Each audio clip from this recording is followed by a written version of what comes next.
The news of the fall of Constantinople, and with it the Byzantine Empire, was received with horror throughout Christendom. As the refugees spread westward, they carried the epic story with them, and the story doubtless lost nothing in the telling. But Western Europe, for all its deep and genuine dismay, was not profoundly changed. The two states most immediately affected, Venice and Genoa, lost no time in making the best terms they could with the Sultan. The Venetian relief fleet, which had in fact been largely equipped by Pope Nicholas V, was anchored off Chios, waiting for a favorable wind to continue its journey to Constantinople when some of the Genoese ships that had escaped from Galata drew alongside with the news. Its captain, Giacomo Loredan, promptly withdrew to Evia, there to await further orders. Meanwhile, a special envoy, Bartolomeo Marcello, was sent at once to congratulate Mehmet on his victory. To emphasize the Republic's firm intent to observe the peace treaty, concluded with his father and confirmed by himself, and to request the restitution of all Venetian ships remaining in Constantinople, pointing out that these were not warships but merchantmen. If the Sultan agreed to renew the treaty, Marcello was to ask that Venice should be allowed to maintain her trading colony in the city, with the same rights and privileges that she had enjoyed under Byzantine rule. Mehmet proved a hard bargainer. After the best part of a year's negotiation, the ships and prisoners were released, and the Venetian colony allowed to return.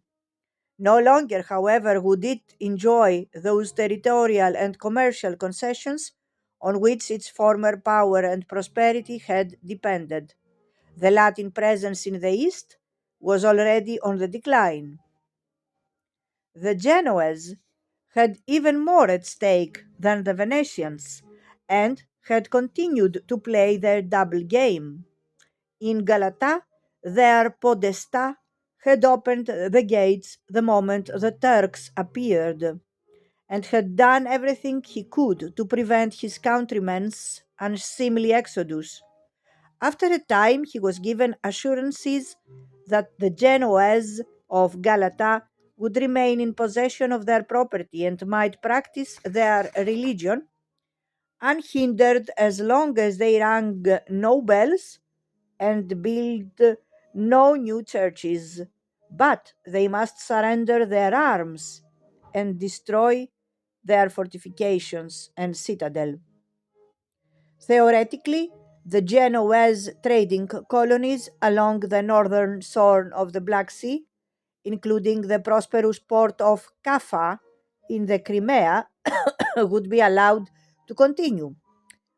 But since the death of Antonio Rizzo, few sailors ventured through the straits, and few merchants were prepared to pay the immense tolls demanded.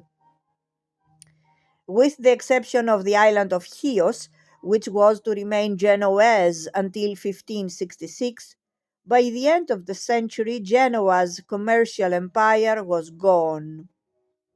In Rome, Pope Nicholas showed none of the cynicism and self interest of the merchant republics. He did his utmost to galvanize the West for a crusade, a cause which was enthusiastically supported by the two Greek cardinals, Bessarion and Isidore, as also by the papal legate in Germany, Aeneas Silvius Piccolomini, the future Pope Pius II.